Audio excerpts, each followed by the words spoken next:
DJ Event Planner will change the way you manage and run your business. Streamline all of your procedures and software into one easy-to-manage system.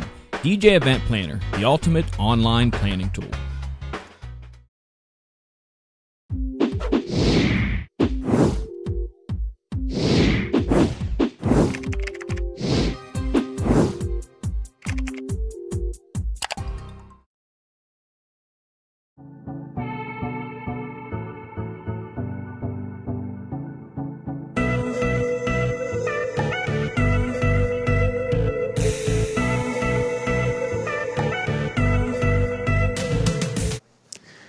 So, MJ, we could be doing a show, but, the Minnesota Vikings are playing right now. Who, what? Football? Oh. Yeah, that brown thing about so long. Oh, trust me. In the city that I live in, you have to know everything about it or you get put up on a stake. Pretty much. Hung out to dry. Yeah, there's no option not to know about that stuff. That sport in Pittsburgh. I get that. I get that. Good evening and welcome to our show tonight. We are going a little bit early. For those of you who are trying to catch the Jeff Short, Jeff Short ended up in the emergency room tonight, and I don't know exactly what's all. Hopefully Jeff's all right. He did message me and such and let me know that he had something. And he said he would have much rather been on video than with the emergency room situation, which I guess I get for surely. So our thoughts and such are going out to Jeff, and we will catch up with Jeff some other time because I really wanted to have Jeff. Jeff, for those of you who do not know, he is part of Chauvet and he does his lighting thing, but he is also a very accomplished actor and performer. And what I wanted to have him talk about was how some of the skills and different things that they have in the acting and stage world translate over to DJs in our performances, which is kind of an interesting study when you dig into that. So that'll be a show for a future day. Didn't work out tonight, but hopefully everything will be good with Jeff and such, and we'll be able to do that. So instead, this is my co-host tonight, Dan. Wait, no, that didn't work either. If you follow, again, social media, you saw that Dan is sick today. He said he wasn't getting off the couch. I personally think that he probably told an off-color joke, and the missus said, yeah, you go sleep on a couch. You got a timeout. What's that? You got a timeout. Oh, he got his out. Yes. He probably did. And then I saw another picture with one of his children doing a band concert for him. So that was pretty. Oh wow! I did see that. That's right. Yeah. So that is pretty cool. So hopefully Dan will be better and he can get back to school tomorrow, and then we'll have Dan will be back next Monday. So MJ's filling in. So thank you, MJ, for jumping in tonight. Thank you for having me. So give us a little to bounce kind of back and forth. I've got a number of topics we're going to hit, and we're going to kind of go through in somewhat of a rapid succession because we don't want to spend too much time on some of the earlier topics because some of the latter ones are going to be more interesting. So first off, we wanted to talk, last week Dan and I did a show about Black Friday. Now, MJ, I'm sure you have gotten about 1 million emails, as have I, and probably as have all of us, of Black Friday deals that we're going through, and everyone had this, that, or the other thing. Is there anything that you saw, MJ, in your observations that was like, oh my gosh, this was a really cool Black Friday deal in the industry or even outside of the industry? 3 things, and I'll tell them really quickly. 1, I knew about. Serato was doing half off on their software. Yeah. 2, I like to go to Virtual's page all the time and look and see what they're doing. And their Content Unlimited, they were doing 75% off for that. So I got a month of Content Unlimited for $2.63. So that one was a good one. And I have been looking for a long time for a portable battery pack to carry, like when we do our expos and stuff like that, to have in a pack to pop the phone in or the camera or whatever. And picked up one Black Friday through Amazon for real cheap, a 26,800 pack. So it's a huge pack. Goodness gracious. You'll have to have wheels under that when you're hauling it around. It's probably, how can I describe it weight-wise? A brick of lead, maybe. I don't. Bar of gold, maybe. I don't know. It's big, but like I said, it's to serve the purpose for things like that, to where that I can be at an expo and be down on the showroom floor all day, charging phones, charging cameras, letting somebody else, hey, whatever. I should, if I'm correct with the numbers right on my phone, because I have a Note 10 Plus, which is a big battery.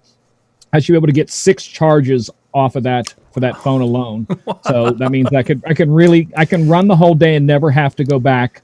I never have to worry about anything. And I have a 200 megabyte card in it. So I never have to worry about running out of space. So it's now my thing for when I'm out doing stuff. I never have, with that battery pack, I won't have to go back unless I have to use the restroom.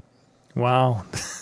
That's really impressive because smartphones have such a big battery capacity that to fill that, there's numerous that are like, oh yes, here's this little thing and it'll get you about 15% on your phone. It's like, okay. That was the problem I had because I did have several little ones, and this was one here. Another one I had was this big, and didn't get much out of it. Yeah, but the other one, like I said, it's probably about like that big, 26,800 milliamps, which is just under the 27,000 which you're allowed to take on an airplane. So it's just right there where I can still take it on an airplane when you're on the road. Excellent. Yeah. As far as the Serato is one actually that I was going to mention on Select Mix. We actually talked about this last Monday. Was the Select Mix sale, and people were able to buy like everything, their whole catalog. They had that on sale, and I've talked to a couple of people who purchased, and they're like, "Yeah, there's some fabulous stuff because they do a really nice job with their mixes." And they didn't. It was a great price on it and such. Unfortunately, on Friday, I was busy getting ready for what we'll talk about in the next part of the show, so I didn't do really much of anything. The only sale I saw on things outside of the industry that I kind of looked at and I hemmed and hawed and then I passed on it was our good friends at Home Depot had advertised the Ryobi 9 amp hour battery that I've been using with the inverters. I've got one of those. They had them for $89 ahead of Black Friday. Then for Black Friday, they had that battery and the charger for $79. So I thought, well, heck. I wonder what they make off of them with all these one day just price drops, and they're making money off of them. Oh, exactly, because that battery, a week or two ago before it was a special purchase, was like $149 by itself. Yeah. So it went down to $89. I bought one. I bought a second, so I have 2. And then Friday it was $79 with the charger. And I didn't. It's like, you know what? I'm busy today. If it's still there Saturday, I'll buy one. Well, it's gone up to $99 for the charger and battery, which isn't a bad deal. But it's now that I've seen the cheaper price. Now it's like, I can't do it. So if you guys haven't seen the videos John did on those inverters and stuff, it's some really cool stuff for any kind of mobile DJ. Being able to hook up things on the go. I was really impressed with that whole setup, something I never would have thought of, and could be seriously put to use in a lot of different ways. Yeah, for sure. They are definitely a neat tool. That's and it's not for every application. There's many places where they will not function or will not work, but when we'll be getting to the next tier, that this is one of those areas in which they actually did work as part of that setup. So I know Jimmy was talking. He got himself a TV today. Walmart. If you're in the market for a TV today, Walmart had some incredible prices on when you can get a 50-inch TV for under $200. And yeah, granted, it's not a name brand. It's whatever, I don't remember whatever it was, but still. At $200 for a 50-inch TV, it's still the resolution of 4K unit. How times have changed. Seriously, the TV I have is a 32 that I bought when I bought my house 11 years ago. It's still flat, but it's not like the tiny no bezel stuff that's out there now. And I paid hundreds of dollars for it, and now you can go to Walmart, like you said, and get a 32-inch TV for like the cheap no brand for under $100. Yeah, exactly. And that just blows my mind. That's I'm looking at my computer screens here because I run dual screens here in the studio, and I could probably for the price I paid for these put 2 32-inch TVs up as monitors here in the studio. Yeah, well, and that's using it as monitors. That's pretty much what Michael, my son Michael, has done. Is he's got a 65-inch. He bought a high def one, and it's cool. I mean, when he's got he's using Studio One. Is that it? Okay. From Personas. So when he's got that loaded, and it's got all the channels and all these different things, and it's like, oh, that looks really, really cool. I have no idea what he's doing with it, as far as I just hear the inji going on, all the rest of the night. I'm just running 222s here. Yeah. That's all I got in the studio, and I was pretty proud of that until now. I see what everybody else is running. Yeah, exactly. And it's like, oh, wow. In my world, these will have to break before I replace. Same with the TV. I've been wanting a new TV, but I'm like, the other one works just fine. Yeah, exactly. I can see when they have a tornado warning go through. That's all I need to see. Yeah, I didn't even think I have that. So Anyway. we'll get to moving on. So Black Friday was there. Probably the biggest thing I'm happy getting past this is the endless emails. There was a company today that 7 emails I saw from this company, and finally it's like, I'm done. I'm off your list. I don't care. I have purchased from you in the past. I haven't for a couple of years. I'm done with you. There was 7 today, 4 or 5 yesterday. I should search. I bet it was going to be pretty much close to between Thursday to today, about 20 some emails. Just not going to do it. For those wondering, we did Disc Jockey News, DJNTV. We had a video Black Friday deal where if you bought a ticket, you didn't have to come to the DJ convention, but you had to buy the full ticket, which was $200, and for $50 you could buy the video access. So for $250 you bought all the videos from the main seminar room, which you can see out at djntv.com/show. We had some people who jumped on that, but the problem we had is that there was so much noise from Black Friday. Your news feed is full of ads, Black Friday ads, and your email is full of emails. It's like, you know what? We're going to just not be part of that noise, and instead we're going to offer it one more time. But we're going to do this like for those of you, my birthday's in December, and they're like, well, let's do it for your birthday. It's like, okay, whatever. So there you go. It'll be $50 celebrating the first anniversary of my 50th birthday. Yes, that's it. There you go. There you go. Anyway, so there's going to be one more opportunity for those of you who would like to buy the video access to the DJ convention. We're going to have that. And this is really designed for those of you who are going to be there and you want to be able to get this for $50. You're going to be able to get the video so you can reflect. You can show them to your staff, whatever. And then for those of you who can't get to Vegas, yeah, you've got an investment, but it's a lot cheaper than having to fly down and get to a hotel. And I get that. $300 is a lot easier to absorb than $1,500 or whatever it would cost to go to Vegas. And not that it would be that much, but I mean, I don't want you guys to go down there and just sit, not do anything. You gotta have a little fun, like buying a Steak and Shake burger. Yeah. So, okay, so that's the Black Friday. Let's get into the cold weather event. So last Friday, what I was doing was doing sound for a parade in one of our local communities. They have this holiday kickoff event, and many communities have parades around the country for Thanksgiving Day parade, whatever, getting holiday, Christmas parade, whatever you want to call it. So it's nothing new. They happen not too often in Minnesota because last night it was 1 below. 2 weeks ago it was 5 below. We get really cold weather, and it's really tough to get, to be throwing candy at kids in a parade when the candy freezes in midair and becomes a little, hard rock that bounces off their forehead. Mommy, the candy hurt me. That kind of a thing. So you got to be careful in Minnesota when it comes to parades. But we decided to do one. And when they contacted me, they were like, we want to have some Christmas music being played during the on Main Street, just set your DJ system up and then have this music kind of going through town while we're doing our things. And I thought that was nice. But let's see if we could do better. If we could start putting more speakers out and kind of spread the sound out. So what I did is I sent them 3 proposals. One was just the DJ system. One was like adding, maybe another set of speakers and spreading it out probably 150 feet wide. And then the top of the line option where we basically covered a half mile of downtown with sound. And they went to their committee, and I figured there was absolutely no way they were going to go with that option because it was 3 times the money of the other 2 options together. They did. That's the one I wanted to do. So initially I was thinking about going and doing wireless, and Ben and I talked about wireless stuff, and we talked about in-ear monitors and being able to broadcast and using directional antennas.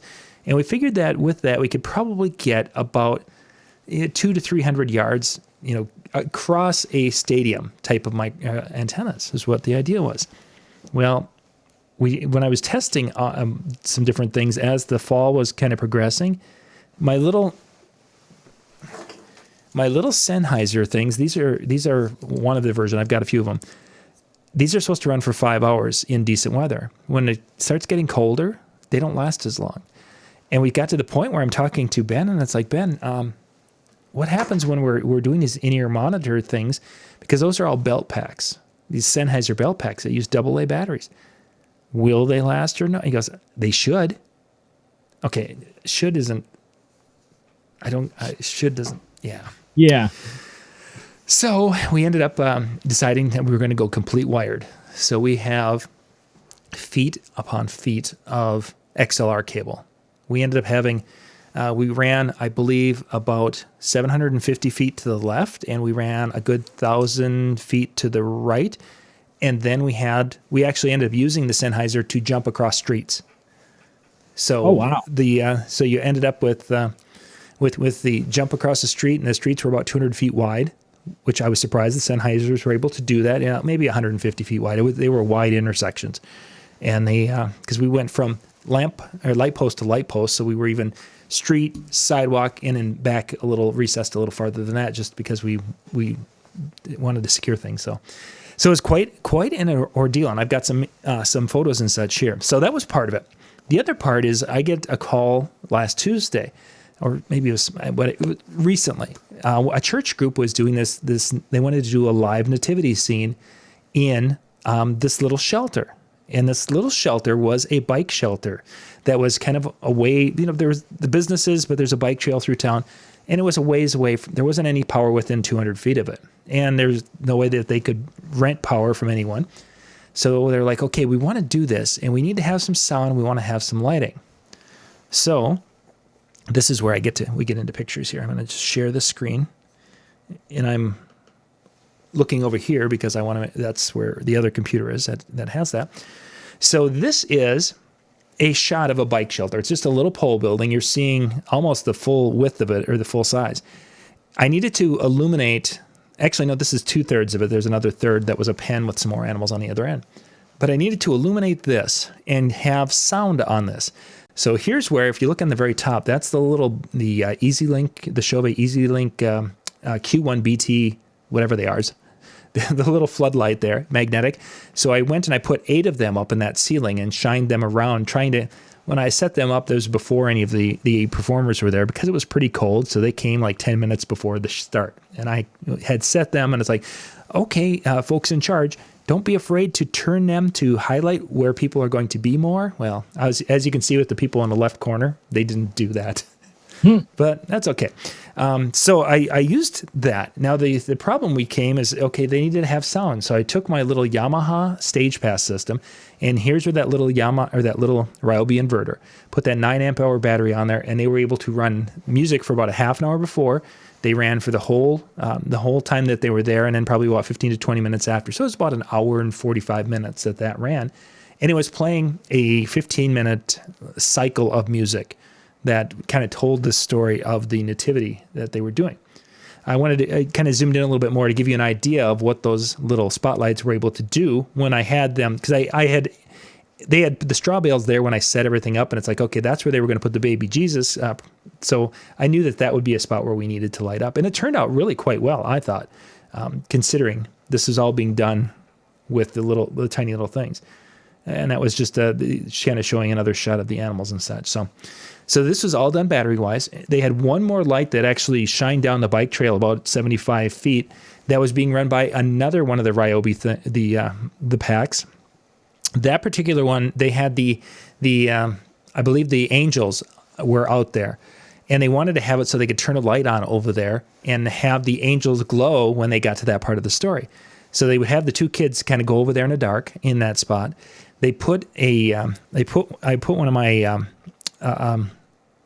the American DJ 5 the hex lights, one of the floods, a 5 LED flood. I put one of those over there.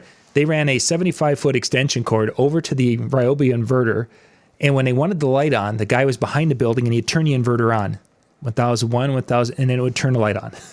So that became his light controller and power supply. And it would come on, and it was white light. The angels would glow. Oh! And then after that part of the show that little part of their 15 minutes was over, he'd hit the button, and it would go out again. So that worked out well. So we used 8 of those little EasyLink Chauvet units, which were the Bluetooth ones with the battery in it. And then, of course, we used 2 of the Ryobis for sound and additional lighting.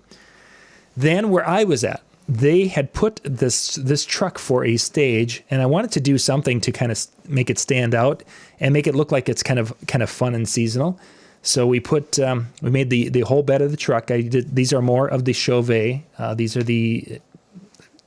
I don't even remember what they name out. These are the EasyLink the trees that they have with the Bluetooth capability, and you can look those up. It's in that BT, the whole BT line.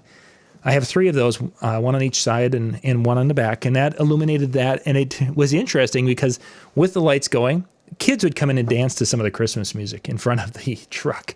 So it was all it takes, John, a little bit of lights and sound. A little bit of light and a little bit of sound. And what I did in this, they ended up having this back about half a block from the main street. So I had a couple of speakers illuminating, or I should say, giving audio in this area. And then we did the main street up and down the street. This was a shot going to the west. And let's see, the very first speaker is actually, I wonder if this will show up. No, it won't show up. The very first speaker is on not the first light that we're next to, it's the next light. And we went every other light down the street for 4 speakers. So it was, the next one had like an EKX, and then the next one had another EKX. And I did 12-inch tops all the way. I did my 15s next to the trailer where you saw that. But these were 12-inch tops all the way down the street. And we went down, we were able to jump. We went 3 of the light posts. And then the 4th one is where we had to go wireless to cross the street to get to the other end. And then we did, going the other direction, we did the same thing. This one you can actually see that the first one we did a speaker stand there. And I basically tied them to the power poles. The power poles have an outlet on those, so we were able to tie into that. So we just basically tied into that. We ran the XLR cables to the light pole and back against the buildings and just shot right down the edge of the building. Then about, let's see, what would be the 4th light pole, somewhere in there, there is a very active drive-through area that was, in essence, a busy street. We jumped across that particular one. And then so we were all the way down, I think 4. Yeah, we were 4 that way too. So we started with 1, so it would be like 7 down instead of 6, or the other side, whatever. So we covered a lot of ground with that. Let's see, I think that was the last one in that. So that was the setup. Now, as I look at that, when we were setting up and you had the traffic during the day of the trucks and things rolling through, Michael was with me helping. And we had some sound as we were going down and setting up, and we're thinking, this isn't working. We need to have a speaker at every light pole instead of every other one. And we were so disappointed, thinking, oh my gosh, they spent big money to have us do this, and it was going to be very pedestrian and be like, oh, that was dumb. Well, it turned out that once things kind of quieted down and the semis weren't rolling through town, it was absolutely fabulous. Every other light pole was perfect. And yeah, we did have the volume up a little bit more than we did during the day when there were still businesses. I mean, we got there at 1 o'clock and we started setting up. So you have businesses going until 5. But the response from the people who were there, this has been, I think, the 25th year. A number of people came up and said, this was the best year ever. And it wasn't because of the weather. It was cold. There was a cold wind coming down. We had some rain showers going on. But just that, adding that music that carried with them, because they would go into businesses and they'd go have popcorn over here. And then the butcher shop had meat sticks for $1.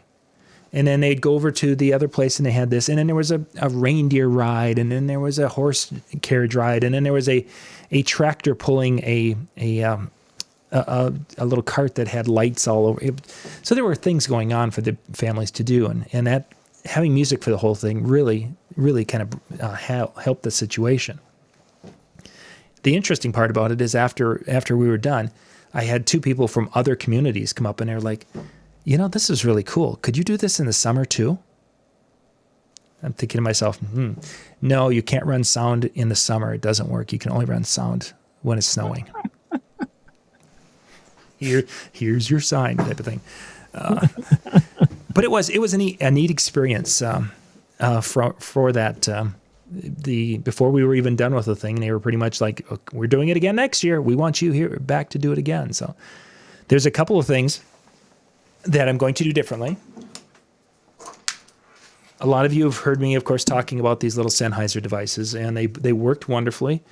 But there is a difference in the systems. Now, There's this particular system has, it's probably the wrong one, but it has the 1/8 inch out, because this one's meant to mount on your camcorder. So it has, the in is an XLR, so you can put your Shure 58 on that, and then you can put this on your camcorder and your camera and run it in. This particular one has a mic level signal that comes out of it, which is way too low for what we're doing. So what you end up having to do is you end up having to try to bump those speakers up a little bit higher. Well, if the signal coming into it is too hot, then the signal coming out of it is distorted. So it was a balance on this particular one. It was the only thing I had, because I was thinking we could just run the wire all the way down until I saw how busy that huge front of that bank was. So the one I needed was the one that was XLR to XLR as far as in and out. That particular one we jumped across the street on the other side with. Absolutely fabulous, and you had the same, basically there was no down, or there wasn't any loss whatsoever. So that particular one's the only one that's not on sale right now. Sennheiser has all of those little XSWs on sale, except the good one, or the one that DJs would be the most likely wanting to have. This is still cool for like times at MJ, if we're doing like DJ Expo, you could put it with your camera, you hand them the microphone, and they could do that if you wanted to go that route. So it's a neat, and it has applications. But if it's if it's not the other one, I wouldn't use it for jumping audio because of that. One of the other problem is laptops. The temperature, the working temperature for most laptops is 50 degrees or warmer. And of course, we started the day at 30 degrees, and the temp was supposed to fall throughout the night, and we were going to end at about 20 degrees at 8 o'clock. Too cold for a laptop, most likely. And I wasn't about to put it in a shed or anything to that effect. So we ended up going with iPads. Complete iPad with everything, because iPads have a lower tolerance for cold or a lower temperature. They go down to 30 degrees. I figured I was close enough. And if that didn't work, I had my cell phone, which would become my backup of my backup. Now, because I didn't have the power and such, the way they had the power set up, and we were kind of, it's like, I want to make sure that this iPad is plugged in and charging, because if it has a charging cable to it, it might produce a little more heat and keep itself warm. So there's my Ryobi little device. Turn the Ryobi on, plug that sucker in, because I know that is going to be producing power. And yeah, so that was my little system there. So overall, they were ecstatic with it. They were happy as I'll get out. A couple of things I want to do differently and better for next year. One is probably to add a couple more speakers to stretch out would be another, and then of course the wireless device, and we'll see. Hopefully the weather will be as nice or nicer, though. That wind when it came whistling down that street, it was pretty cold. So that was incredible, though. I mean, like for you made that work. I mean, a lot of people wouldn't have gone that far. They would have kind of given up. Yeah, it was a little kind of fiddling around, and I was really surprised that it went together as well as it did. I mean, there was a lot of, as Lori, she's like, that was a really stressful event. And when my wife tells me it's stressful, that means that I've been wearing that stress on me for days, if not weeks ahead of time. Right. And to a point, that's true, because if you guys have seen me do any of the fall wireless videos, or some of those that we did back in early October, that was all testing for this, trying to make those things piggyback and jump and audio-wise. And so it was an interesting thing. And it was good, when we got it all said and done and everyone was happy. And I didn't, because of having all the wires and having all the pieces, so I didn't have to go out and buy a $3,000 something or another to make it work. So Jimmy shuts down after 50 degrees. Yeah. Yeah, I'm the same way too, Jimmy. There was room temperature 72. Anything below that's unnecessary. There was a porta potty right next to us, actually, which because of all the people in town, there were times where there was a line of 20 people right outside that little. I don't know if they were expecting. They had 3,000 people there during the parade. It was crazy. Wow.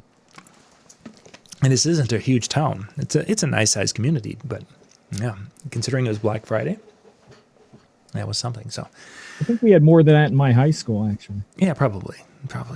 You crazy kids.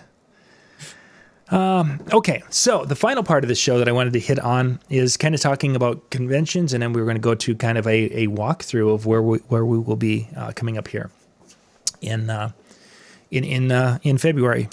As many of you know, is first off, we're going to be doing our show. The links and such are in the description. We'll get back to that. In March, we're going to be coming up with Mobile Beat Las Vegas. If you guys have not heard, Mobile Beat has been sold. Ryan Berger, who has been the owner of Mobile Beat for the last, oh my goodness gracious, 2006 was his first year. So 13 years, 14 years, something like that. He'll be doing maybe 14 shows. This will be Ryan's last year. He has sold. He's moving on into his next phase of his life, which is being a full-time teacher. And he's now teaching down in Iowa there and enjoying his time in the school and working with kids and doing things such as that. And it's his retirement party that we'll be doing in March of 2020 at Mobile Beat Las Vegas. So for a lot of people, this is their chance to come back and say thank you, to say goodbye to that aspect of it. Now, what's going to be happening with Mobile Beat is that's going to be getting rolled into the Photo Booth Expo, because the gentleman from Photo Booth Expo, they purchased Mobile Beat, and those components are all going to be rolled into what you're seeing us do in February of this upcoming year. So it'll be the Photo Booth Expo DJNTV event this year. In 2021, you will have, in essence, the same event, but we'll be welcoming the Mobile Beat crowd into that. And then it will be just the one large show in February, and there won't be anything in March. One of the big appealing parts to that for a lot of people is that it's a lot cheaper to fly in March than it is, or excuse me, February than it is in March. As an example, MJ, Sun Country sends out a thing on Friday for Black Friday. I could book airfare to Vegas from January through February, but not into March. It was $44 one way, so it was $88 for down and back. Plus, I got 10 times my air miles. So for me, it's like, I don't know, I think it's 1,100 miles down or whatever it is. Right. So instead of that, it's like 11,000 miles is what they gave or will be giving for that flight down there. Wow. I had a friend of mine just tell me a story. He was in Vegas and paid that much money to catch an Uber from one part of the strip to the other. Yeah, that's very, very true. The Ubers, if you catch them at the wrong time and if there's a delay. Yeah, we've been there, had that. I've got $40 to get to a hotel numerous times. Yeah, that's what he did. So yeah. So yeah, it was there's some, and the airfare is still very inexpensive, even if you miss the Black Friday weekend sales and such. So that's going to be a positive for many people. And of course, Photo Booth Expo has this huge exhibit hall that has already some DJ specific things in, but there's more things coming in as we speak. I mean, these shows, the exhibit hall is like 90% full. So you're talking there's very, very little space left. So that's all kind of cool. But anyway, Mobile Beat. So February will be where that ends up in 2021. Last one will be March of 2020. Then moving ahead for other events you're going to have your Midwest DJs Live coming up at the end of April. You're going to have another event in Chicago at the Marquee Show at the end of July. It's been moved back, I think, a week or two. DJ Expo out on the East Coast again. So there's going to be a variety of different events throughout the year, throughout spring and summer. We get into fall. We've got Wedding MBA. During that, I don't know if the week ahead of that or the week after that, you've got the DJ Collective that's going on. So there's just a lot of educational experience out there. People ask MJ, probably the biggest thing I get is, well, which one should I go to? Which one's the best? And I think that, and that's what I wanted to just take a few minutes is, like, let's start at the one that you and I have been going to together here for the last number of years. We're going to start with DJ Expo. DJ Expo, I think there's education for those who want that, but I don't think that's the focus of the show. Would you agree with me on that? I would say this last year, in my opinion, got a good balance. I think there was a good balance for whatever you wanted, whether you wanted equipment, whether you wanted education, whether you wanted parties, or whether you wanted networking. I really think there was a good balance this year for everything, in my opinion. Mm-hmm.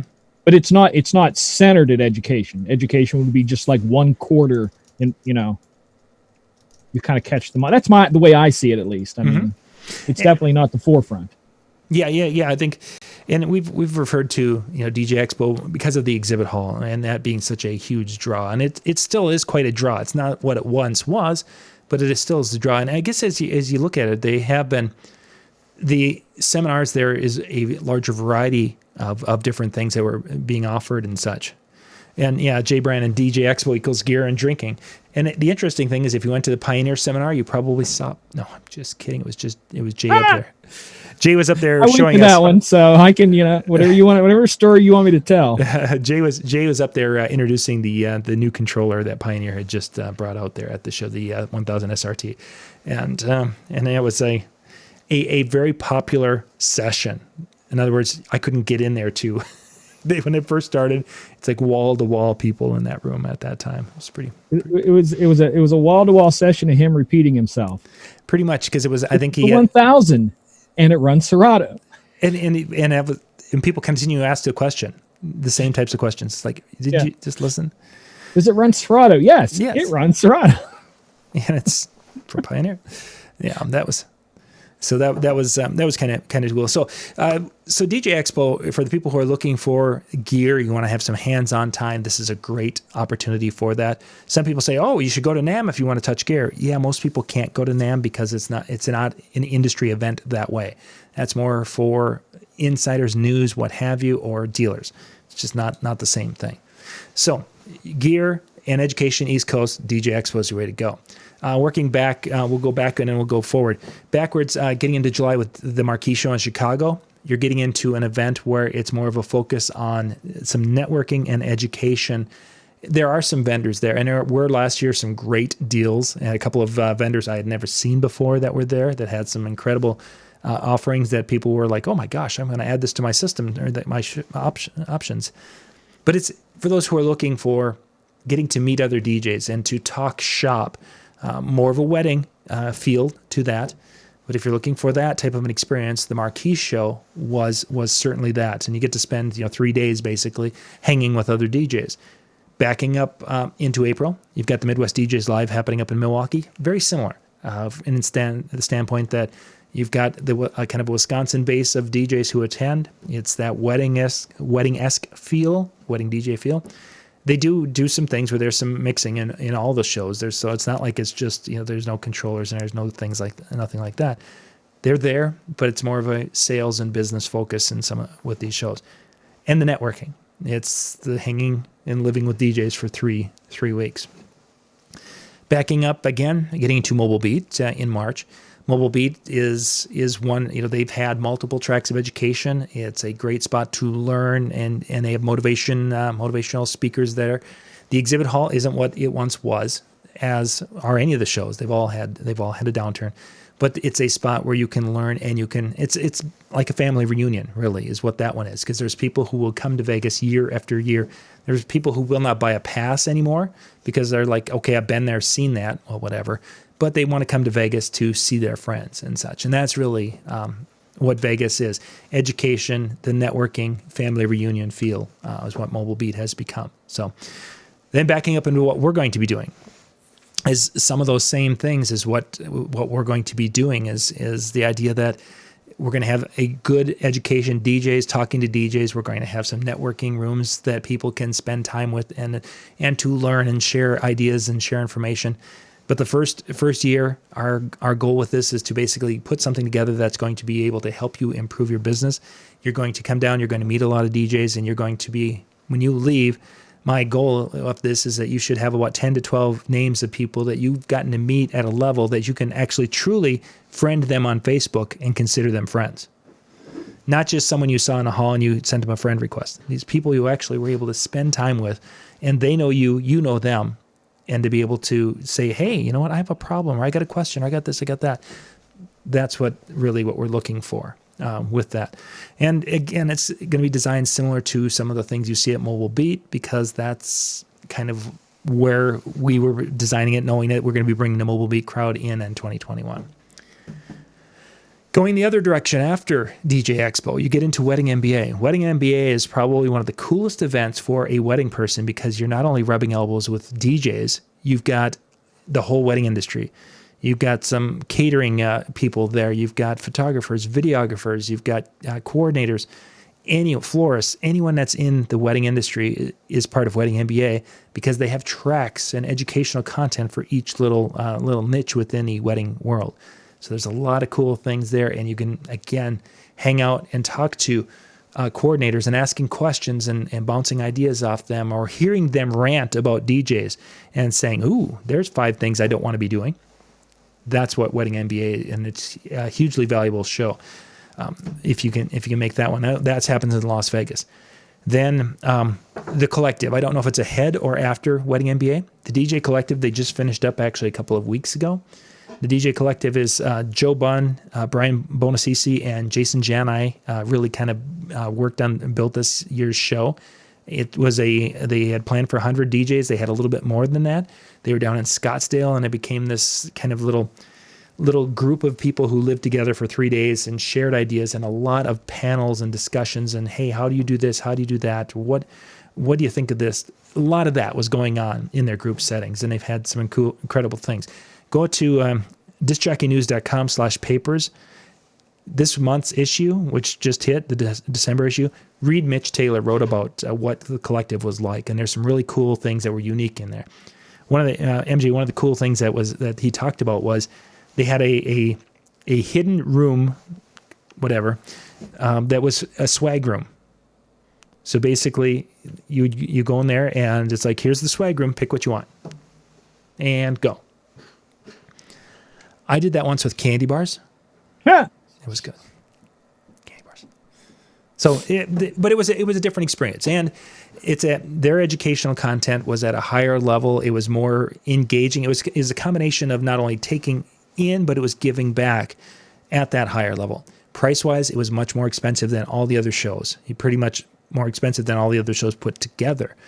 But you also, because of that investment, you were there to learn. You were there to grow your business and to give back as much as you possibly could, because I've got this much money. I'm not going to go drink the night before. That was great. That was a good experience, and I'm glad. So they're going to be moving it to Asheville, I believe, North Carolina. I want to say it's Asheville. Whatever. I'm not sure the week. You guys just go search DJ Collective on Facebook. But they're going to, they expanded it to 200 people because they ended up selling out, and I think they did sell a couple more tickets beyond the 100. But they're going to have a really nice event. Once again, the guys did a fabulous job. As you read through Mitch's article, that would have been a fun one to go to. Okay. That's the big events. Now, I want to take you guys through. We've just today, one of our team were down at the South Point, and they spent the day getting pictures and going around and doing different things. So we're going to look at where we will be in February. If you're not familiar with South Point is the casino on the south end of Vegas. Basically, you've got the Trop and the MGM. South is the airport, and just past the airport is the South Point. It's about a 7-8 minute drive to get from South Point into the Tropicana and up in that neck of the woods. They've got shuttles from the airport. They have shuttles, free shuttles to get you up to the Strip and such. So it's a cool facility. Nice clean rooms, nice clean facility. Cheaper rooms than you would find up on the Strip. The biggest complaint people had when Mobile Beat was out there, because they were out there, Photo Booth Expos has been out there for a number of years. The complaint was, well, it's not on the Strip. Yeah, that's true. It isn't on the Strip, but there's a lot of cool things in this, and we'll look at a couple of them here today. But there's a lot of stuff to do here. And really, when you go to these conventions, I would rather sit across a table and talk to somebody about shop, talk business, what have you, than to go and walk down the Strip and go drink these 4-foot long bottles of whatever it is that they serve up there. And have flyers stuffed in your face. Exactly. Yeah, those little cards. They're handing the cards up. So, South Point. Oops, I got to get to the right. I'm not. There we go. So, of course, we got this so Jimmy could use this in some graphics. I'm sure he'll find a way to utilize that in his graphics. This is probably where you're going to find me most of the time. There is a Steak and Shake right in the building. That escalator you're seeing right there actually goes up, and it is right across the hall, I believe, from our room, from our Brunswick room where we will be. So you can come down that escalator, or maybe you go up that escalator. Anyway, it's close. Very close. There's Steak and Shake on site, and probably the most important part that you need to know is that Sunday through Thursdays, they have a happy hour at the Steak and Shake where it is half off for shakes. I really think we should change the schedule, and we should shut down from like 2 to 3 to go get a shake. But that'll be going on for the week. So upstairs, we got a few shots of the room. The exhibit halls are on one floor. The educational content for photo booth expos over on another wing, and then the educational content for the DJ is in a third area. The exhibit area is right here. So on the right is the exhibit room from here all the way down to the Christmas tree and beyond. That's all the exhibit space that we will be utilizing for photo booth expo and in the DJ. And so that's going to, the photo booths and the DJ stuff is all inside there. To the left, this is where the master classes are, and this is where one of the rooms will be the DJNTV chill room. So when you guys are in the exhibit area, you can do that, and you can come across to the chill room and hang out. That's where a lot of us are going to. Jimmy's blood sugar is going up. That's where we're going to be kind of hanging out in a loose, informal. Down, you see that there's a person standing at the end of the hall. Just down a little bit from there, there's a little coffee. I think it was maybe like a little knockoff Starbucks type of a place that did serve Starbucks coffee, and I do believe they can make frappuccinos. So there's a few things on this level, and then once you get down to the casino area, there's a lot more things. These stairs and the escalators here are past that guy that we were just seeing, kind of down about another 100 feet, and you turn around, and this is going downstairs. You come down the escalators. There's a moving walkway that the photographer's on right now, but it is a long haul, so they have moving walkways there, and you can head on back to the casino where all the food and different things are. And it doesn't take very long because of escalator moving walkway, so it's not a huge thing, but there is a little bit of a distance for that. This particular room, the next 3 pictures are from where the parties are going to be held. This is, I'm just going to bounce through there's the bar, but this is their setup and such. It's a club, kind of a showroom that they have, and they're going to be setting this up for our the Monday night party, and I believe the Wednesday night party, if I'm not sure about the Wednesday night one, but they have a really cool little club, and it's got, let's see if I can get back to, they've got the little seating areas that we're seeing, there we go, in that picture, where it's kind of these little networking areas where you can get, have 3 or 4 people sit around and kind of, talk shop, what have you. And there's, again, bar, and you can get some food, I guess, still, brought in here.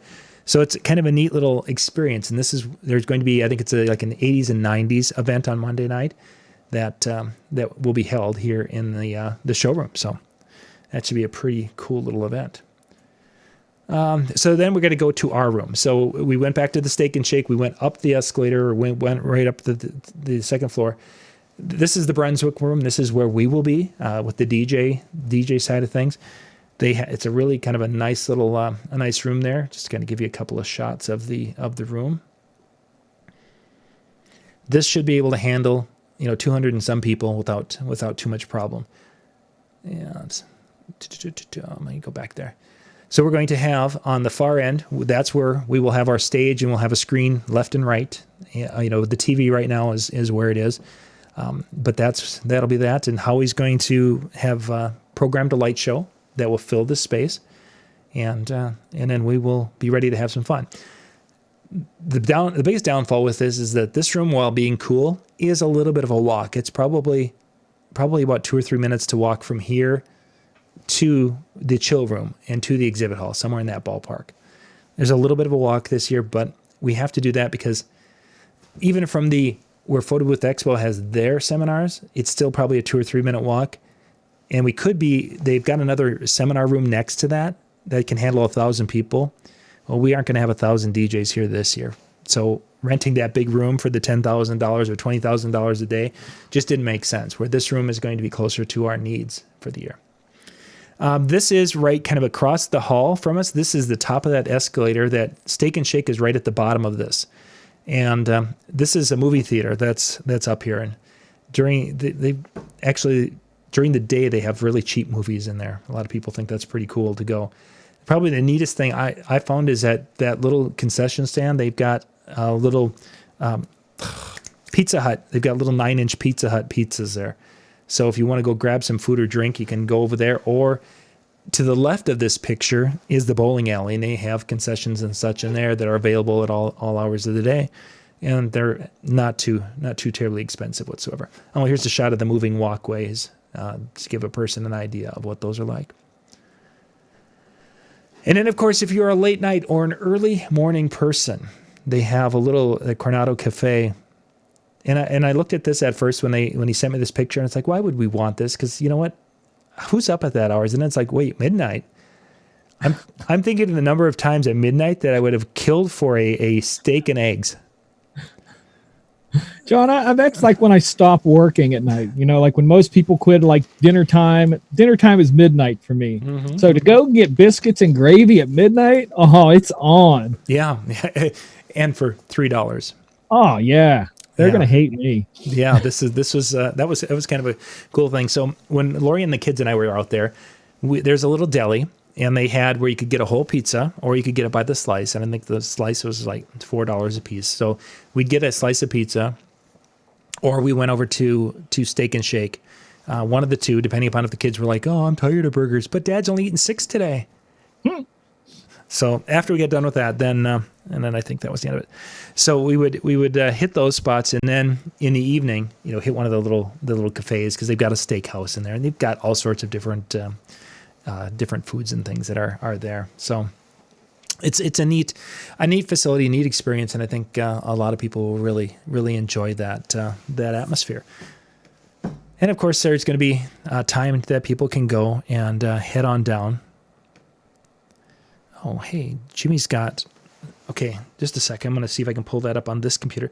Jimmy made a graphic that a lot of... a graphic of how high his blood sugar is? Yeah, he's already charting his blood sugar level. You and me both, Jimmy. It's gonna be crazy. So no wait. I wanted to have one of the little graphics made that I'll be attending the convention type graphic, so people can share that, and he's got it, because this is. We'll put it on their Facebook page. Yeah, I'm gonna pop this open here. Profile picture. Yes.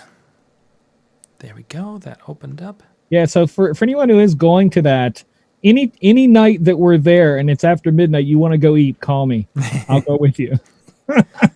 I don't care who you are. I don't care if you're a total stranger. We're going to go eat. We're going to go. It'll be fabulous, man. Oh, I don't know if I can stretch this. Wait. Oh, there we go. There we go. So that's what Jimmy's been working on right there. So that's actually going to be very similar to what the front will or what we will look like at the show this year.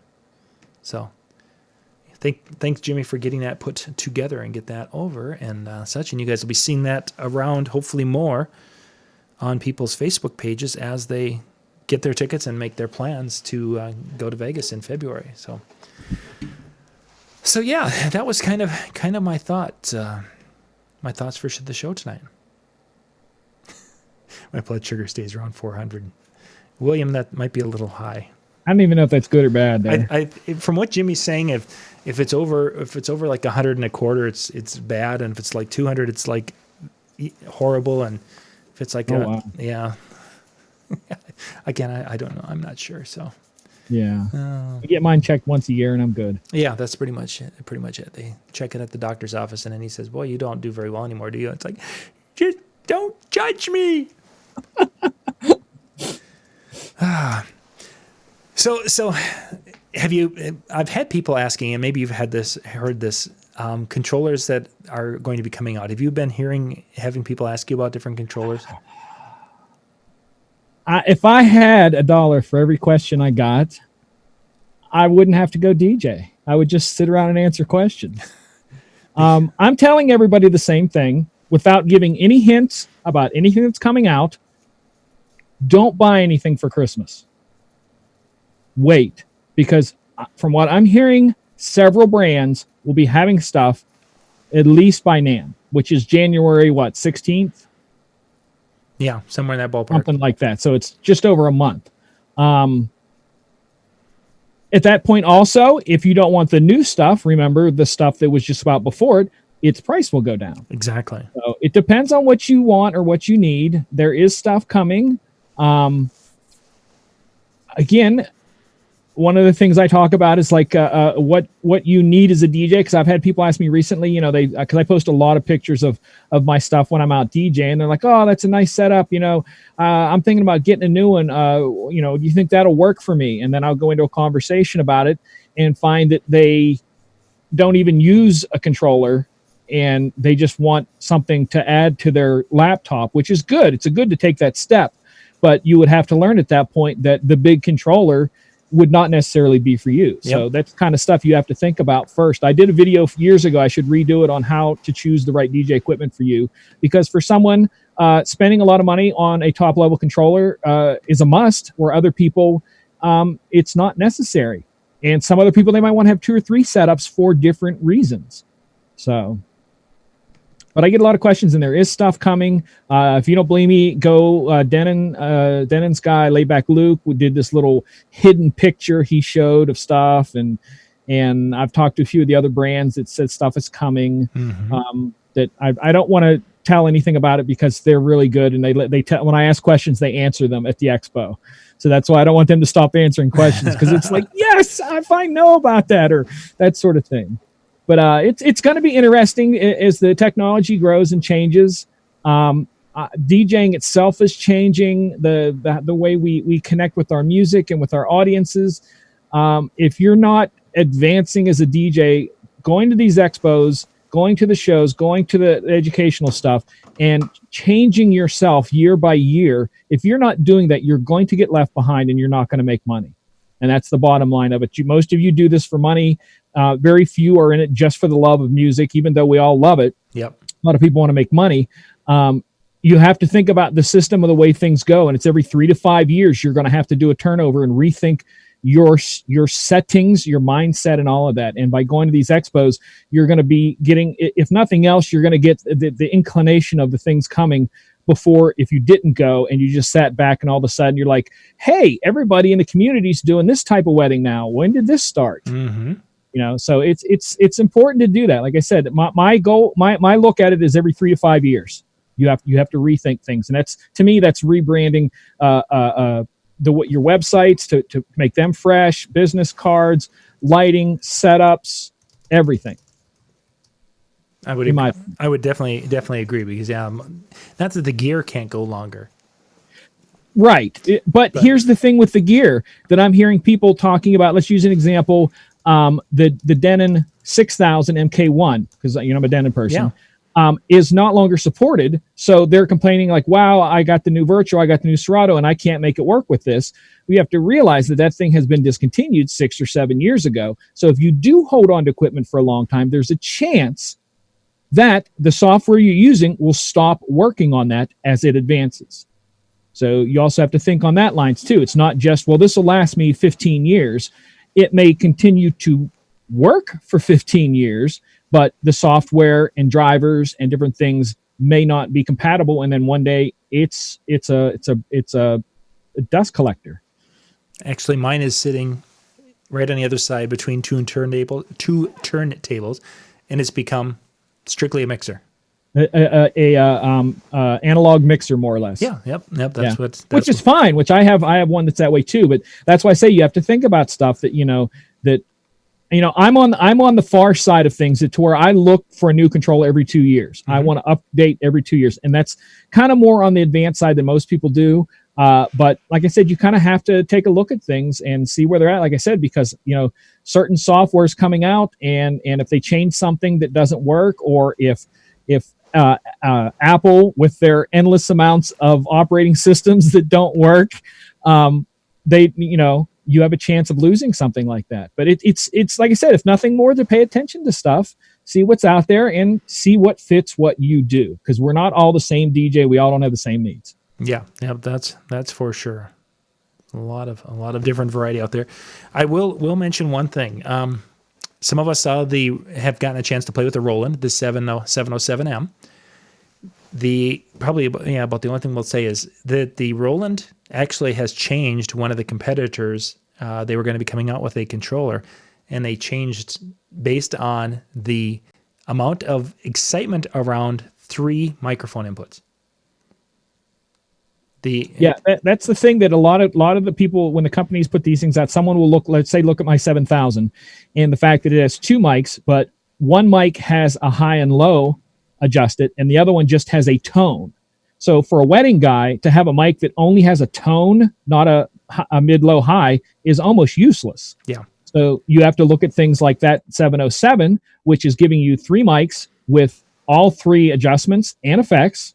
And it also, this is the thing that amazed me that I thought was super cool, has a dedicated out, or is it dedicated? Yeah, dedicated out, so that videographers can have a channel of just the microphones going to their camera. Oh, nice. And they're doing toast, and if there's music playing in the background, you could choose to have it in there or not. But if they just want to pick up the microphone directly, that thing has an ability to shove the microphone channel to the videographer so he can get a direct line. Very nice. Stuff like that is why that is there. Yeah. And there's been a lot of interest and a lot of excitement. I didn't even know that capability with the There's a couple little things like that. They're strictly designed for what a wedding DJ would need in his atmosphere when it comes to tying into photographers, videographers, lines in, lines out, microphones, dual music for different areas, stuff like that. That's what that one's kind of set for, as opposed to someone like me. Like one of the places I DJ on a regular basis, I come in and I plug into one, not a right and left, one XLR for the whole system. And that's all I do the whole night. So I don't need the other stuff, but for a wedding person, that's why that thing is kind of, coming out, and kind of some of the other brands are changing up because they're seeing that a person who does weddings on a regular basis, minimum one a week, some of them two or three, depending on how busy they are, multi-op, stuff like that, they need the multiple mics that have full control and adjustability, and they don't need something that's 12 feet wide because they're not going bananas crazy on the mixing. Yeah. So all they need is the little basics that they have, and the 707 has all of that. And if I'm correct, it does also have a hidden feature, like all of the Rolands. It has the drum machine in there too, if you did need that. It's buried in there somewhere, and I don't remember how that was though. But I did a video on it. Look at the DJ Expo from the fall. I did a video with the guy from Roland there, and he talked through it and told all about that. So go back and look at Disc Jockey News on YouTube, and it's there. Yeah, I think that with Matt. I think it was Matt. Yeah. Oh yes, it was Matt. I'm horrible with names. Yeah, so. Matt's the guy. He was going and showing some tricks and things with that. It's like a lot of cool features, and of course, what the neat thing is a firmware update, and it has a whole new set of new features. That's the cool thing that that years ago you start with a piece of equipment and you get what you get. You look at some of the stuff now where they had hidden Wi-Fi in there, and they go, oh, all of a sudden now this is this, and then okay, now this is this, or it can use this piece of equipment or this software, or we can add on this. And that's the cool thing, because everything we're buying is essentially a small computer of some sort. Yeah, I'm telling you, stuff's coming that's going to blow your freaking mind, because we knew about the Wi-Fi in some of the Denon products 2 years before they announced it. 2 years. So there's stuff coming that you don't know, that's in your hands, or something you may be picking up in the next 6 months, that you will find out its full potential in like a year. Yeah, and then a year after that, it gets old and outdated, and you have to replace it with something new, which is part of what they want you to do, is to buy stuff. So they got to keep that cycle. So, well, we're going to wrap things up. No, that was good. Thank you, MJ. Thank you guys for being with us tonight. We will be, back again tomorrow night. Ben Stowe, we're going to be talking, you know what? I don't even remember what we're going to be talking about tomorrow night. Lighting. We're actually going to talk about washing a dance floor with light. That's a question people are like, hey, I just want to be able to watch. We're going to dig into that tomorrow night. And then Brian and I think we're going to be looking at our look at the songs from 2019 that are going to be something that you will be using in 2020 and 2025 and maybe 2030, or maybe never again. But we're going to talk about that and have that discussion tomorrow night on DJNTV. So MJ, once again, thanks for being with me tonight. Thank you for having me. And thank you guys for being with. We'll catch you tomorrow night. Bye-bye.